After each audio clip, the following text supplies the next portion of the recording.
আসসালামু আলাইকুম রহমতুল্লাহ। প্রিয় দর্শক, আজকে আপনাদেরকে জানাবো হযরত মুহাম্মদ সাল্লাল্লাহু আলাইহি ওয়াসাল্লামের ভয়ে এক বুড়ি মহিলা মক্কা ছেড়ে কেন পালাচ্ছিল। ওই বুড়ি মহিলার কথা ভোলার মতো নয়, যিনি ঘরের সমস্ত মালামাল বেঁধে ঘরের দরজার সামনে বসেছিল। সেই বুড়ি শুনেছে মক্কায় এক জাদুকর এসেছে। যে জাদুকর যার সাথেই সাক্ষাৎ করে তার ধর্ম ছিনিয়ে নেয়। বুড়ি সেই জাদুকর থেকে পলায়ন করছিল এই ভয়ে যে সেই জাদুকর যেন তার বাপদাদার ধর্ম তার কাছ থেকে ছিনিয়ে নিতে না পারে। হঠাৎ সেই রাস্তা দিয়ে মহানবী সাল্লাল্লাহু আলাইহি ওয়াসাল্লাম যাচ্ছিলেন। বুড়ি মহানবী সাল্লাল্লাহু আলাইহি ওয়াসাল্লামকে দেখে বলল, বাবা, এই মালগুলি আমার মাথায় উঠিয়ে দিতে পারবে কি?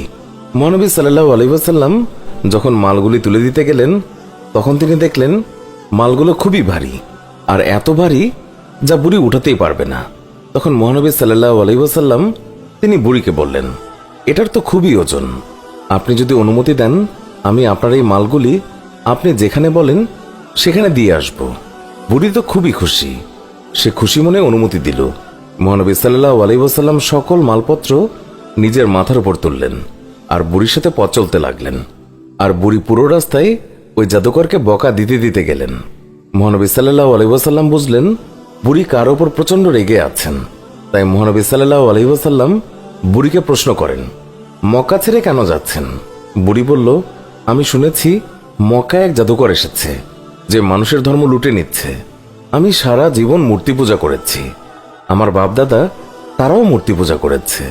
আমি চাই না আমার এই বয়সে বাপদাদার ধর্ম আমার কাছ থেকে ছিনিয়ে নিক। তাই আমি মক্কা শহর ছেড়ে চলে যাচ্ছি।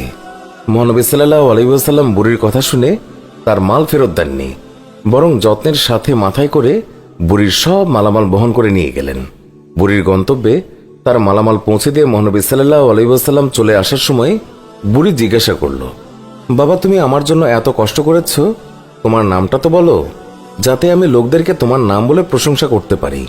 আমি মক্কা থেকে এক জাদুকরের ভয়ে পালিয়ে এসেছি, সাথে আমি মানুষের কাছে এও যেন বলতে পারি যেই মক্কায় জাদুকর আছে সেই মক্কায় তোমার মতো উঁচু মনের নওজওয়ানও আছে, উদার পরোপকারী যুবকও আছে। আমি তাদের কাছে তোমার নাম বলে বলে প্রশংসা করব।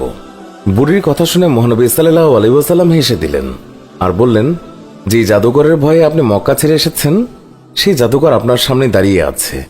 বুড়ি বলল, সত্যি সত্যি আপনি মুহাম্মদ? হুজুর বললেন, হ্যাঁ, আমি সেই মুহাম্মদ।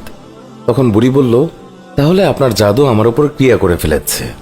সুবহানাল্লাহ। আপনি আর দেরি করবেন না, আমাকে পাক কালেমা পড়িয়ে দিন, লা ইলাহা ইল্লাল্লাহু মুহাম্মাদুর রাসূলুল্লাহ। ইসলাম ঘৃণা বিদ্বেষ ছড়ানোর শিক্ষা দেয় না, ইসলাম শিক্ষা দেয় ভালোবাসা ও মহব্বত। আজ মুসলমানদের মধ্যে হাজারো ফ্যাকরা, ছোট ছোট বিষয়গুলি নিয়ে আজ মুসলমানরা দ্বিধা বিভক্ত।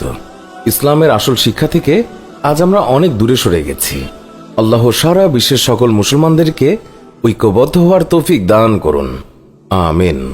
প্রিয় দর্শক, এই ছিল আমাদের আজকের ভিডিও। আমাদের এই ভিডিও সম্পর্কে মন্তব্য জানাতে কমেন্ট করুন। ভিডিওটি ভালো লাগলে লাইক দিন, আমাদের অন্য ভিডিওগুলোও দেখুন। ভালো লাগলে আমাদের চ্যানেলটি সাবস্ক্রাইব করে পাশে থাকা বেল আইকনটি প্রেস করুন। এতে করে আমাদের সব ভিডিও আপনার কাছে পৌঁছাবে। এখনকার মতো বিদায় নিচ্ছি, দেখা হবে নতুন কোনো ভিডিওতে। ভালো থাকবেন। ধন্যবাদ সবাইকে।